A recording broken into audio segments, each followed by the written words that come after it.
চাঁদা নিলে পুরস্কার, ধরা পড়লে বহিষ্কার, ভাইরাল হলে গ্রেফতার। কি ভেবেছেন বাংলাদেশের মানুষ বোকা? আজকে আমাদেরকে জিম্মি করে ফেলছে। দল এই খুনের দায় দায়িত্ব গ্রহণ করবে না। আমি স্পষ্ট ভাষায় বলতে চাই, এই খুনের দায় দায়িত্ব তারেক জিয়াকে গ্রহণ করতে হবে। এই খুনের দায় দায়িত্ব মির্জা ফখরুলকে গ্রহণ করতে হবে। এই খুনের দায় দায়িত্ব বিএনপিকে গ্রহণ করতে হবে। এই খুনের দায় দায়িত্ব প্রত্যেক প্রশাসন গ্রহণ করতে হবে। ইসলামী যুব আন্দোলন বাংলাদেশ কর্তৃক আয়োজিত আজকে সম্মেলনের সম্মানিত সভাপতি ওলামায়ে কেরাম, সর্বস্তরের জনগণ ভাইয়েরা আমার, আজকে আমরা দুঃখিত, লজ্জিত, মর্মাহত। আজকে বাংলাদেশে যে ঘটনা ঘটতেছে গোটা দুনিয়ার সামনে মুখ দেখাবার মতো মুখ আছে বলে আমি মনে করি না। গোটা দুনিয়ার মানুষ আমাদেরকে খুনি মনে করে। যে দৃশ্য দেখেছি মিটফোর্ডের, আমি পুরাপুরি শেষ পর্যন্ত এই ঘটনা দেখতে পারি নাই। আমি নিজেই ভয় পেয়ে গেছি। এ কেমন এক অবস্থা, কেমন এক বর্বরতা! জাহিল যুগকেও ফেল করেছে। মানুষ এত নিষ্ঠুর কিভাবে হয়? মানুষ তো এইভাবে কুকুরকেও মারতে পারে না।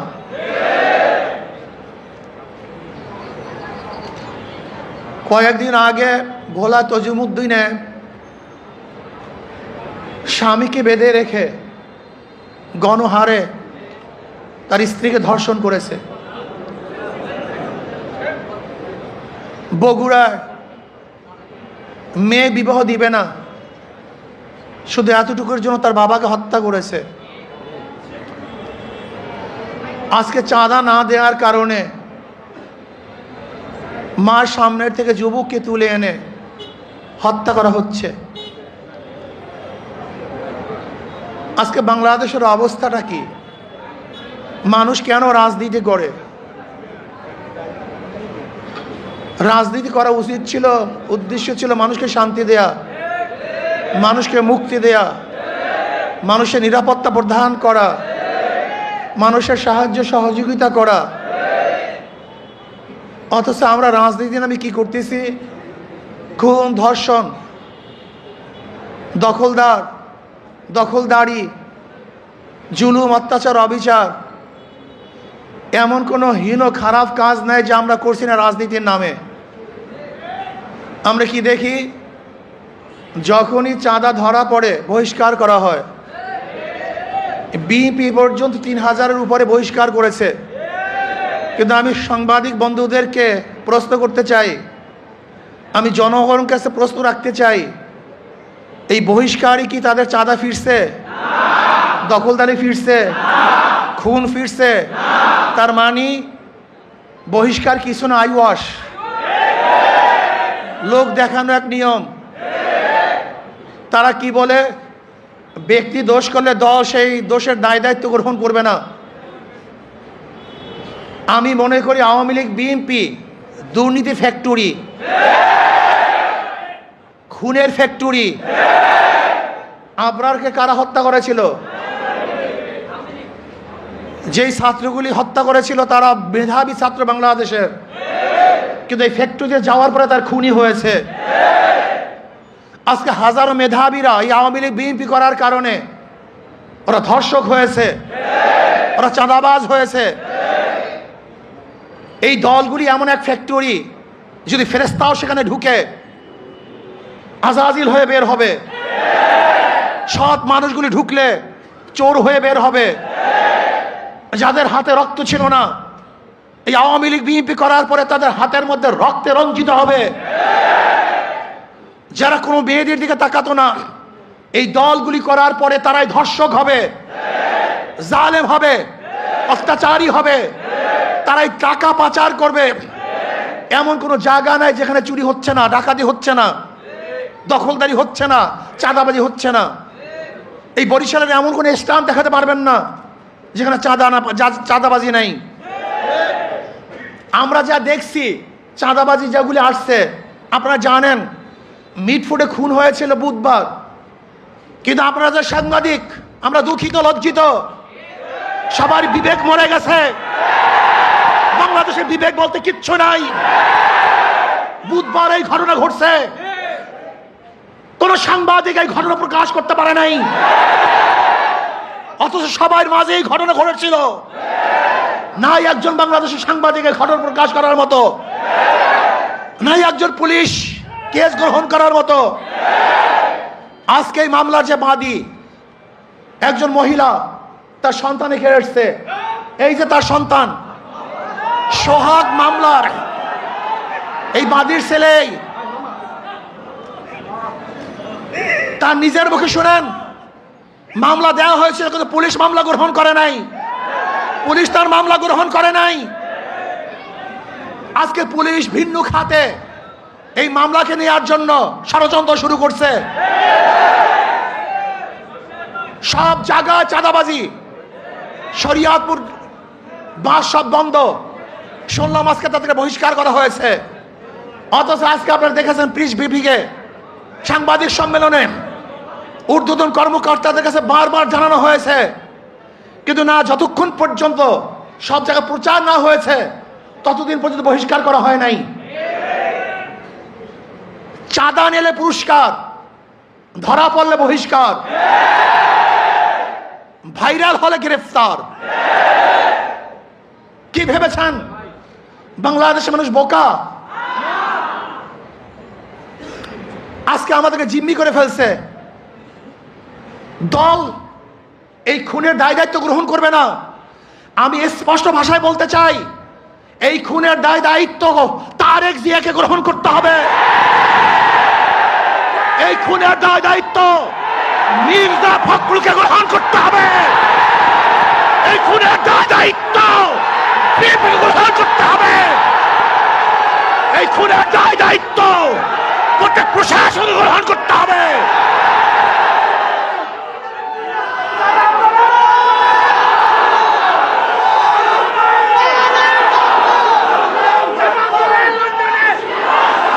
শোনেন,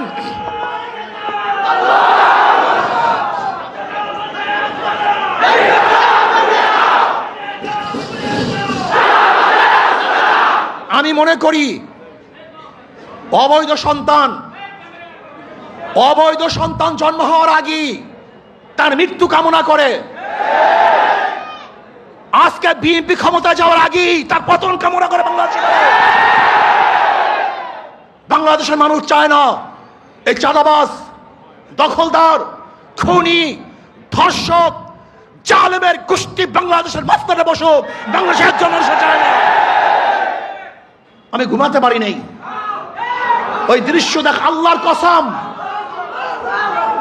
আমি শুধু ওই দৃশ্যই আমার চোখের সামনে ভাসছিল। আমি বিশ্বাস করতে পারি নাই মানুষ শুধু জালেম কিভাবে হয়, এত অত্যাচার কিভাবে হয়। জালেমের গোষ্ঠী, খুনির গোষ্ঠী। শোনো, এক আবু সাইদের হত্যায় আওয়ামী লীগের মাসনাদকে ধ্বংস করে ফেলেছে। লিখে রাখো, 100 হত্যায় বিএনপির মাসনাদ তসনাদ হয়ে গেছে।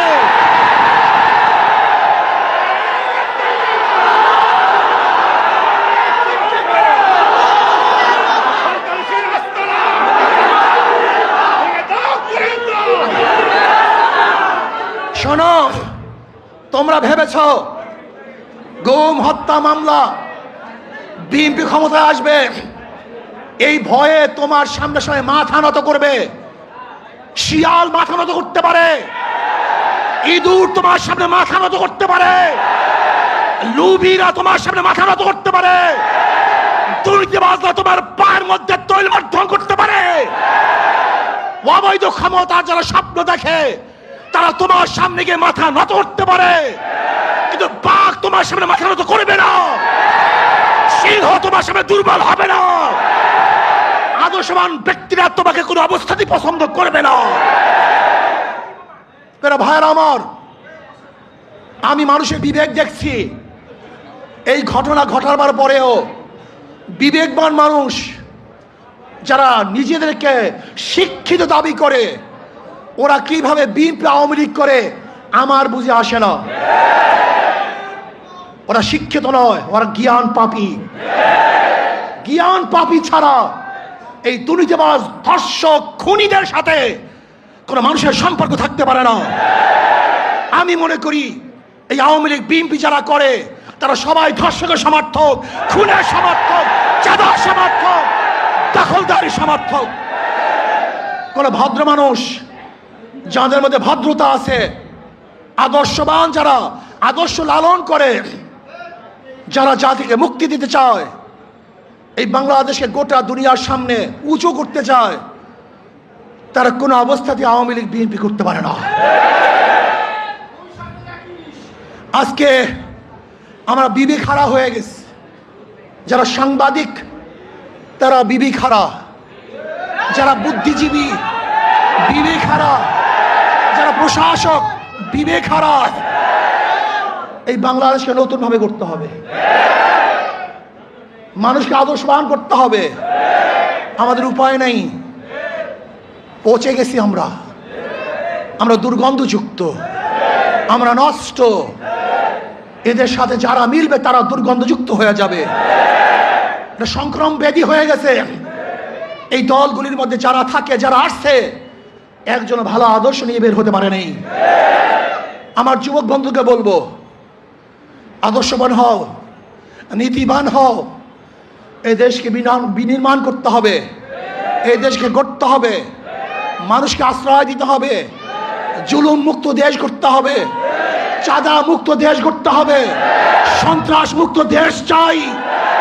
সেই দেশের মধ্যে সন্ত্রাস থাকবে না, চাঁদাবাজি থাকবে না, জুলুম থাকবে না, অত্যাচার থাকবে না, অবিচার থাকবে না, আমার মেয়েরা ধর্ষিত হবে না, চাঁদা দিয়ে কার ব্যবসা করতে হবে না।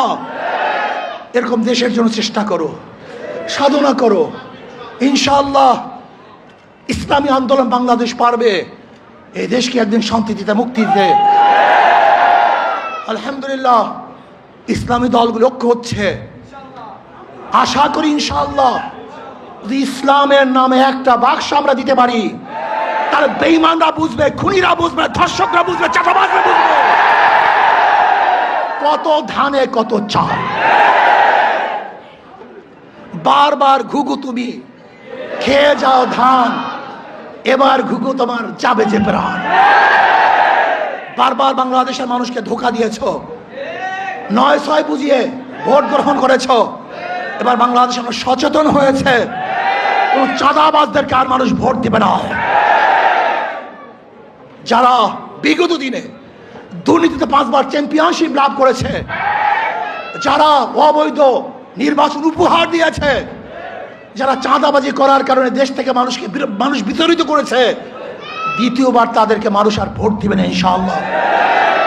চাঁদাবাজের বিরুদ্ধে ঐক্য হবে তো ইনশাআল্লাহ, চাঁদাবাজের বিরুদ্ধে সবাই ঐক্য আসিতে ইনশাআল্লাহ।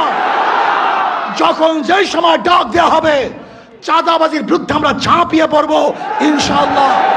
আল্লাহ আমাদের সবাইকে কবুল করে নেন।